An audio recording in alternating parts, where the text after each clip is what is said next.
মেঘলা তো বিপদে পড়ছে। বাবা, মা, নাইট ক্লাবে চাকরি খোঁজার জন্য গিয়েছিল তুমি? বাবা, সেখানে অন্য একটা ছেলের সাথে ডান্স করতেছিল। একদম আলগা পিরিতি দেখাইতে আসবেন। আমার যত বিপদ আসুক, আমি যদি মইরাও যাই না, তাও জীবনে অনেকের ফোন দিবি না। ওরে বাপ রে বাপ, এটা দেখি পুরান কাহিনী। হ্যাঁ, তোমার বন্ধু রাতুল, সে অলরেডি জেনে গিয়েছে তুমি বৃষ্টি ম্যাডামকে বিয়ে করেছো। আমার স্বপ্ন কি জানেন? রাস্তার ফকিরকে আর একবার রাস্তায় নামানো। রাতুল? কোন রাতুল? হ্যাঁ বন্ধু অনিক, তোমার বউ, মানে ম্যাডাম তো রাতুলের সাথে দেখা করতে এসছে। কে? সত্যিটা আর কতদিন লুকা রাখবি? একটা কথা মাথায় রাখিস, সত্যি কখনো ধামা চাপা থাকে না। আমার মেয়ের কষ্ট কিন্তু আমি একদম সহ্য করতে পারি না। স্যার, কি লাগবে বলেন। হ্যাঁ, একটা মেনু কার্ড দাও। তোমরা দুজন এমন ভাবে কথা বলছো, মনে হচ্ছে তোমরা খুব ভালো করে একে অপরকে চিনো। ও আমাদের অফিসে কাজ করতো। তুমি বাবা কার কাছে এসেছো? আমি আপনাদেরকে একটা গুরুত্বপূর্ণ নিউজ দিতে এসেছি। আপনারা চাইলে আমার সাথে বস্তিতে যেতে পারেন। আমি ওর শ্বশুর শাশুড়ি এবং ওর প্রথম স্ত্রীর সাথেও আপনাদের দেখা করে দিতে পারি। অনেক, ও যা বলছে তা কি সত্য? তুমি বৃষ্টিকে বিয়ে করার আগে আরেকটা বিয়ে করেছিলে? বাবা, আমার সন্দেহ হচ্ছিল, কিন্তু এখন রাতুলের কথা শুনে সব পরিষ্কার হয়ে গেছে। একটু আগে যাকে কাজের মেয়ে হিসেবে পরিচয় দিয়েছিলে, আসলে সে তোমার স্ত্রী। তুই কি সব জানতি? না বাবা, কিন্তু আমি ওর প্রথম স্ত্রীকে চিনি। আজকেও তার সঙ্গে আমার দেখা হয়েছে। ছি, ছি, ছি, ছি, ছি। এত বড় প্রতারণা! অনেক, তুমি এটা কিভাবে পারলা? আঙ্কেল, ও শুধু আপনাদেরকেই ঠকায়নি, ও তার প্রথম স্ত্রী আর তার পরিবারকেও ঠকিয়েছে। ও সবাইকে না জানিয়ে বিয়ে করেছে, আর এখন সম্পত্তির লোভে বৃষ্টিকে বিয়ে করেছে। ও একটা স্বার্থপর। অনেক, আমি ভাবতেই পারছি না তুমি এত নিকৃষ্ট। সরি। What sorry? সম্পত্তির লোভে আমার সহজ সরল মেয়েটাকে বিয়ে করে এখন তুমি সরি বলছো? তোমার একটা সরি দিয়ে দুইটা মানুষের জীবন নষ্ট করে তুমি পাপ ঢাকতে চাও?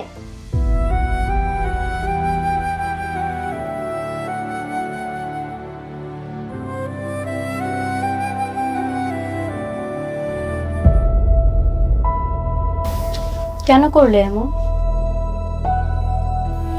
আমি তো তোমাকে জোর করিনি, আমি তো তোমাকে ভালোবাসি।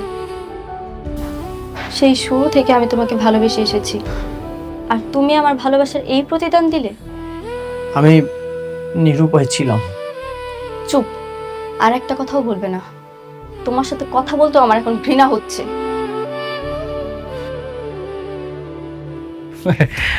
দেখুন আঙ্কেল, আমি আসলে চাইনি এরকম একটা ইনফরমেশন দিয়ে আপনাদেরকে একটা বিব্রতকর পরিস্থিতির মধ্যে ফেলি, কিন্তু বৃষ্টিকে তো আমি সেই শুরু থেকে আমার নিজের ছোট বোনের মতো দেখতাম। তাই ভাবলাম যে এই ইনফরমেশনটা দিয়ে একটা বেঈমান প্রতারকের হাত থেকে আমার বোনটাকে আমি বাঁচাই।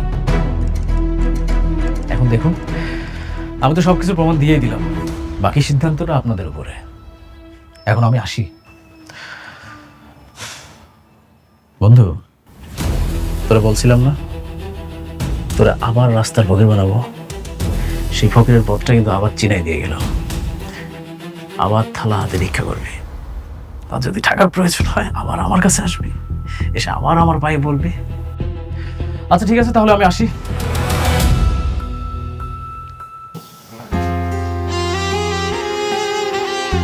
এতদিন আমার ভালোবাসা ছিল একতরফা, কিন্তু যেদিন থেকে তোমাকে বিয়ে করেছিলাম, ভেবেছিলাম আমি যেভাবে তোমাকে ভালোবাসি ঠিক তেমনই তুমিও আমাকে ভালোবাসবে।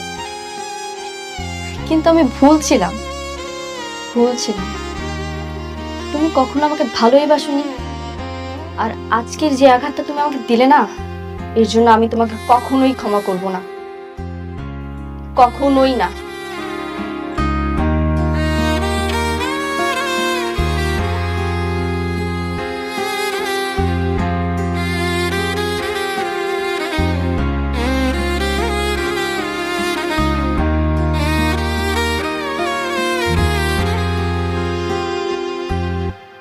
আমি তোমাকে অনেক বিশ্বাস করতাম।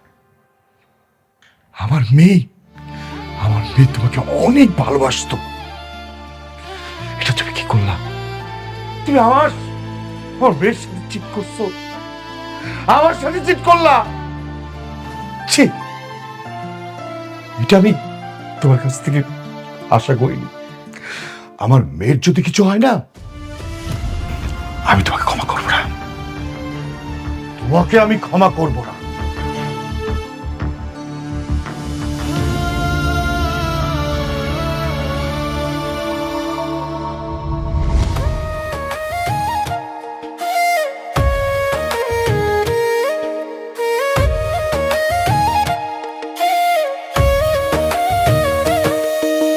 ভাগ্যগুণে পাইলাম তোমায়, ভাগ্যে তো আর রইলা না।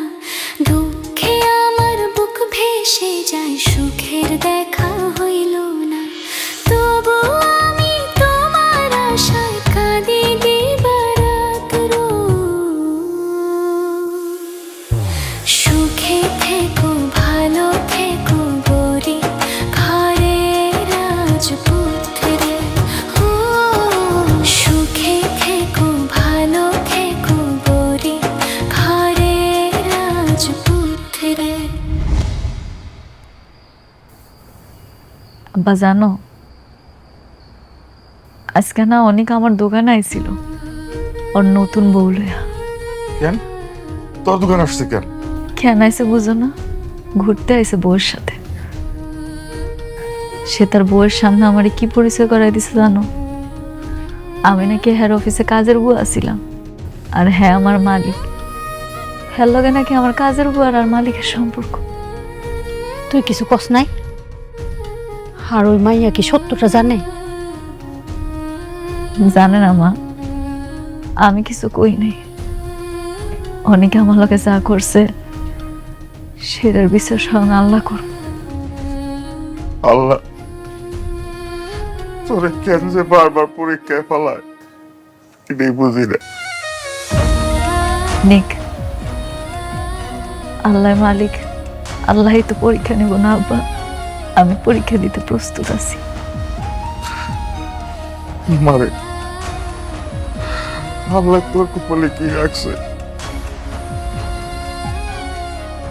আব্বা তুমি আমরা ভাঙ্গা পড়ো না, আমরা কান্দ না, ধৈর্য রাখো। দেখো আল্লাহ ঠিকই আমার একটা না একটা ব্যবস্থা করবো। পারি না রে মা, পারি না।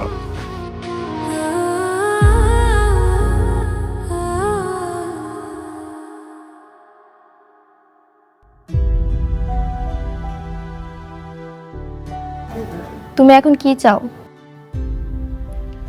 কোন বিষয়? তুমি কি আমাকে ডিভোর্স দিয়ে মেঘলার কাছে চলে যাবে, নাকি আমার সঙ্গেই থাকবে? আমি জানি না, আমার না সত্যি ভাগ্যটা খারাপ। কি করব না করব কিছুই বুঝতে পারছি না।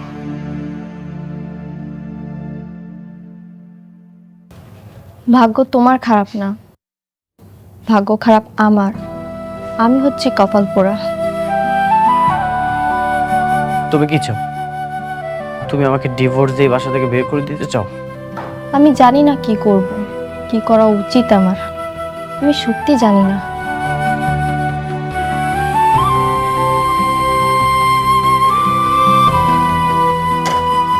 শোনো চাচা, যা খেয়েছি লেখা রাও, পরে দিয়ে যাও। বাবা শোনো বাবা, বাকি অনেক পড়ে গেছে। হ্যাঁ হ্যাঁ, এইভাবে তো বাকি দেওয়া যাবে না।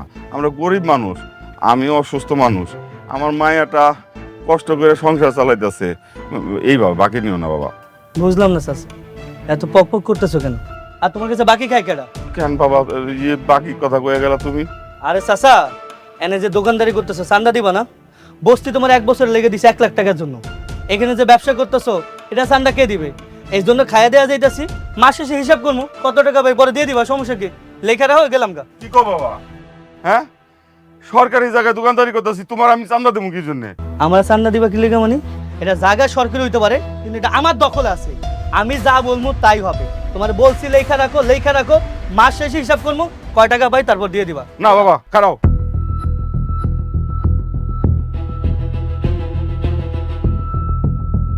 আমার টাকা না দিয়া তুমি যাইবে না, আমি বাকি দিব না।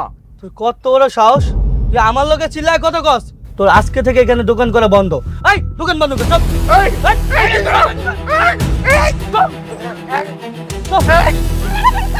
ছাড় কইতাছে, ছাড় তুই। তোর এত বড় সাহস আমার আব্বারে মারতেছস? তোর আব্বারে মারবো না কি করবো? তোর আব্বা আমার কাছে টাকা চাইলো কেন? টাকা চাইবো না তো কি করব? আরে হারামজাদা, কি করব? তুই দিনের পর দিন বাকি খাবি আর আমার আব্বার টাকা চাইলে দোষ। কি বাকি? তোর আব্বার দোকানে বাকি খেতেছি কাটা? আমি এখানে চান্দা নিতে এসেছি, ঠিক আছে? তোর বাপের ছেড়ে দিলাম। তোর গলা যেহেতু এত জোর, আমিও দেখতে চাই তুই কত চিল্লাইতে পারিস। চল আজকে চিল্লাম।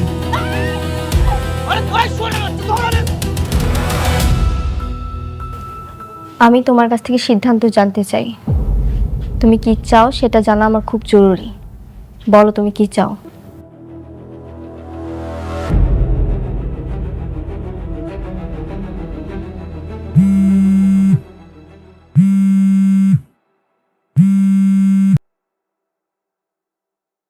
হ্যালো, হ্যালো অনিক ভাই, এখানেই বসে কথা বলো। হ্যালো, কি হয়েছে? তাড়াতাড়ি আমাকে উপস্থিতে আহেন। মেঘলা আর মেঘলার বাবারে গুন্ডারা মারতেছে। মারতেছে মানে? এটা আপনি আসলেই জানতে পারবেন, তাড়াতাড়ি আসেন। ঠিক আছে, আমি এখনই আসছি।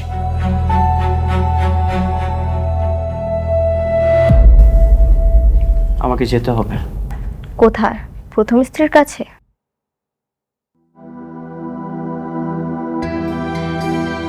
অনেক দাঁড়াও।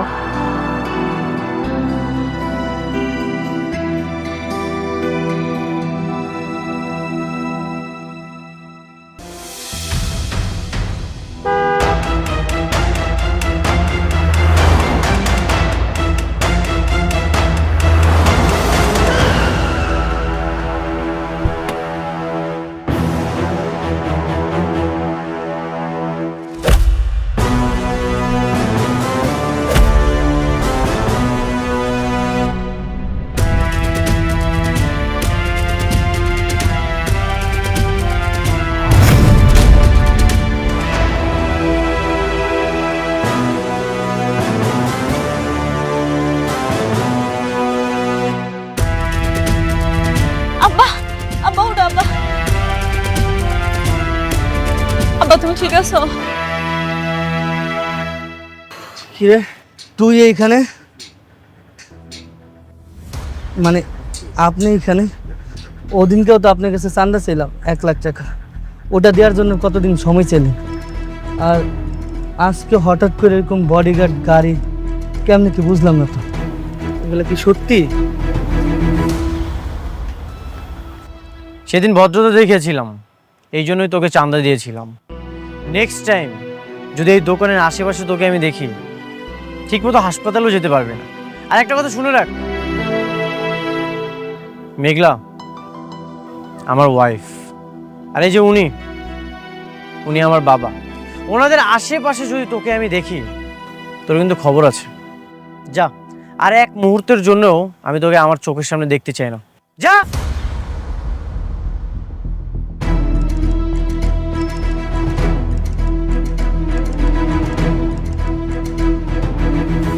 কি করুণা করলেন? আপনার করুণা না আমাকে দরকার নাই। আপনি যদি ভাইবা থাকেন, আপনি উপকার কইরা আমাকে খুব খুশি করে ফেলাইছেন, সেটা আপনার ভুল ধারণা। হ্যাঁ ভুল, সত্যি সবকিছু ভুল। তোমাদের বিপদে আপদে সাহায্য করাটাও না ভুল। তোমার বাবা অসুস্থ ছিল, তার অপারেশনের জন্য এতগুলো টাকা দরকার ছিল, কই কেউ তো 1 টাকা দিয়েও হেল্প করেনি, 5 টাকাও পর্যন্ত দেয়নি।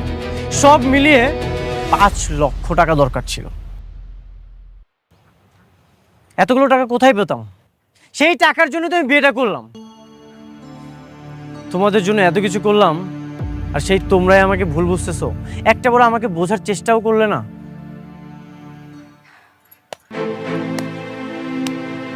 বাহ অনেক সাহেব, বাহ, আপনি খুব সুন্দর গল্প সাজাইতে পারেন।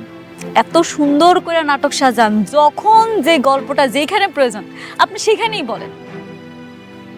আমি খুশি হইলাম, কিন্তু আপনার এই মিথ্যা গল্প আমি আর বিশ্বাস করতে পারলাম না। কোনো কিছুই মিথ্যা ছিল না। অবশ্যই মিথ্যা। তোমার জীবনটা একটা মিথ্যা। তোমার মতো নিকৃষ্ট জঘন্য মানুষের কাছে এর থেকে আর কি আশা করতে পারি? স্বার্থপর কোথাকার। তুমি চলে যাও এখান থেকে, আমার দয়া দেখাইতে আসবা না কোনোদিন।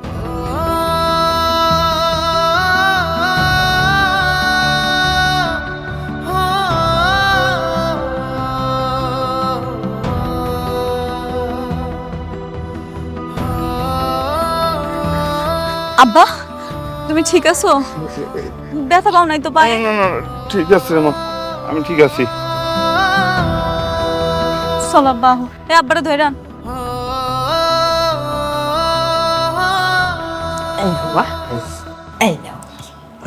মাংসটা দাও রে ভালো করে। ও আর নেবো না, এই ধর তুমি নাও, নেবে তুমি। তবে বাবাজি, তুমি করছো একটা কাজের কাজ। এখন থেকে যখনই অনেক খালি সোজা হয়ে দাঁড়াতে যাবো, তুমি ওর মাথাটা একদম এরকম করে ভেঙে দিবা। পরে এই অবস্থা দেখলে আমার মনে খুব শান্তি লাগে, জানো তো। 2 দিন পর দেখবেন যে ও আবার আসবে, টাকার জন্য এসে আমার পায়ে পড়বে। পায়ে পড়বো না, আসুক না, আমি লাত্তি মেরে করে তারাই দিব। আমার যেমন করে ঘাড় ধরে বাড়িতে বাইর করছিল, ওইটাকে আমি ভুলে গেছি? আমি ভুলি নাই। হ্যাঁ মা, আমাকেও মেরেছিল।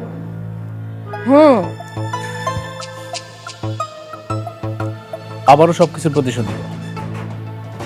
আগে ওকে একটু কান্নাকাটি করতে দেন, তারপর আবার ব্যবস্থা নেব।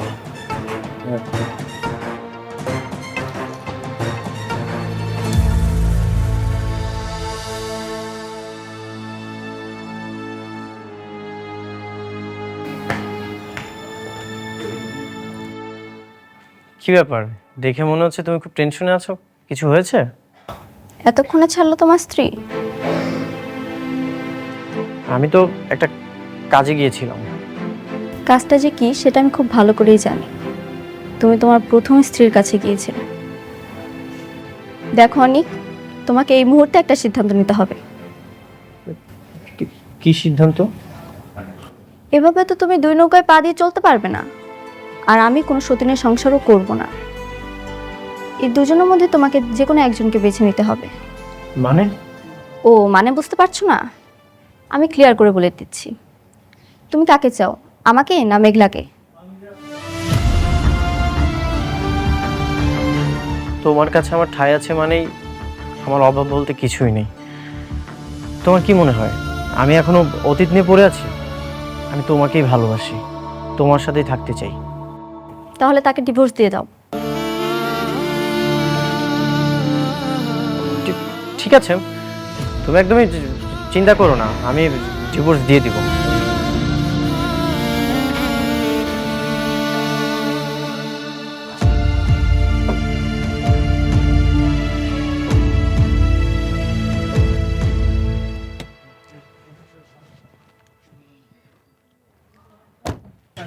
এই একটা কাস্টমার আইছে, যা।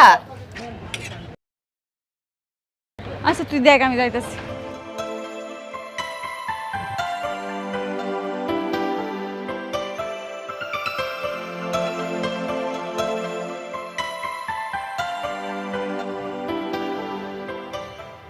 Sir, madam. আরে ভাবি, আপনি? এই কি আপনার এখানে? রাতুল তো বেইমানি করে বড়লোক হয়ে গেছে, তাই বুঝি আপনি আপনার কাজ নিজেই নিজেই করতেছেন। এটা কিন্তু খুব ভালো করছেন, নিজেরটা নিজেরই ভাবতে হয় সবসময়। আমি না আপনাগুলো কথা কইতে চাইতেছি না, আপনারা চলে যান। এটা কেমন কথা আপনি বললেন? আমরা হচ্ছে আপনার কাস্টমার লক্ষ্মী। কাস্টমার যত আসবে তত আপনার ইনকাম হবে, আর ইনকাম হলে আপনি বেশি বেশি টিপস পাবেন। না, দরকার নাই তো, আপনাকে টিপস আমার দরকার নেই। আপনারা শুধুমাত্র আপনারা আমার পেটের সন্তানটারে মারছেন, আমার সংসারটা আপনারা ধ্বংস করে ফেলাইছেন। শোনো, বাচ্চা নষ্ট হয়েছে ঠিক আছে, আর সেটা তোমার জন্য খুব ভালো হয়েছে না? অনেক তো দ্বিতীয় বিয়ে করে আরেক জায়গায় চলে গেল, তাইলে তুমি সেই বাচ্চাটা নিয়ে এখন কি করতে কও? এখন বরঞ্চ আর ভালো হয়েছে, বাচ্চা কাচ্চা নাই, তুমি টপ করে একটা বিয়ে করতে পারবা।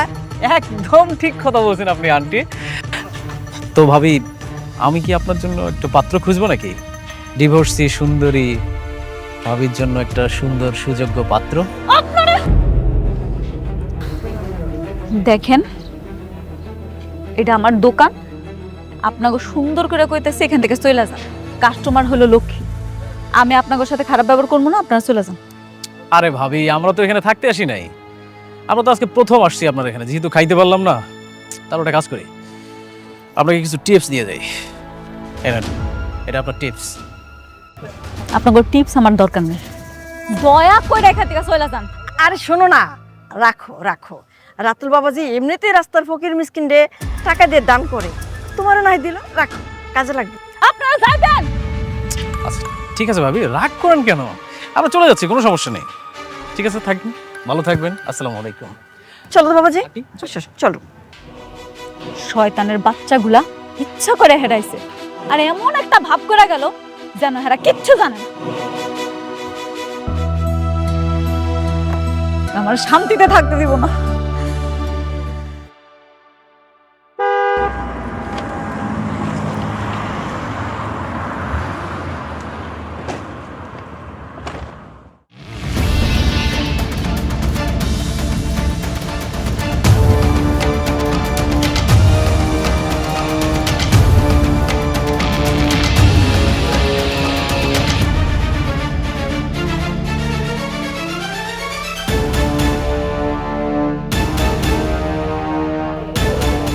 Good afternoon madam.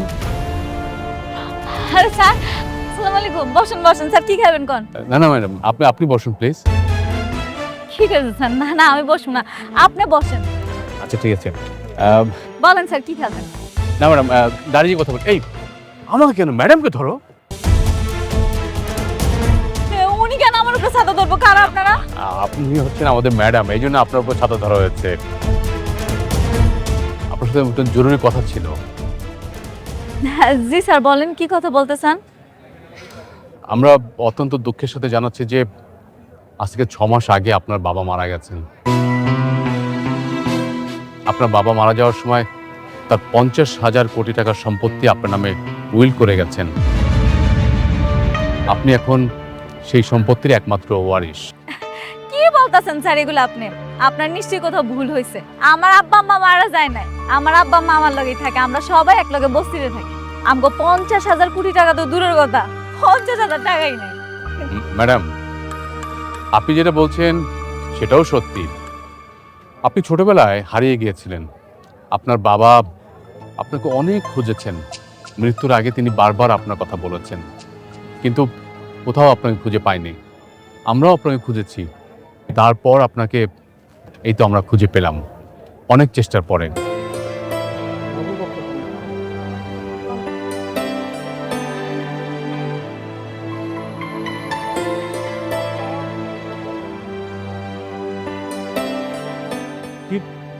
কি দেখছেন ম্যাডাম?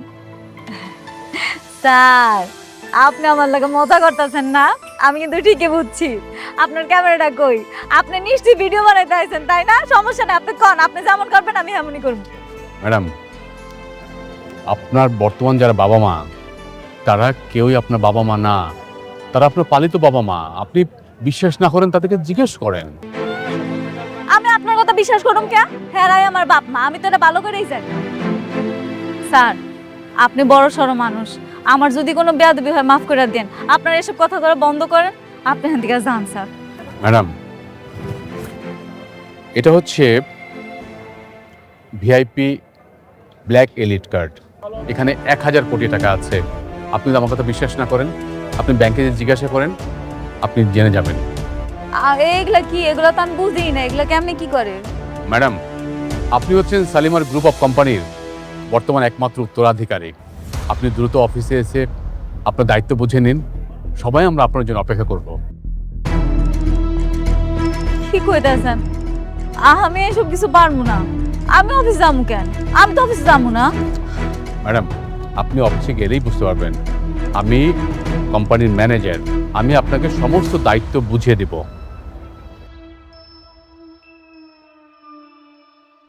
দিন, কার্ডটা রাখেন।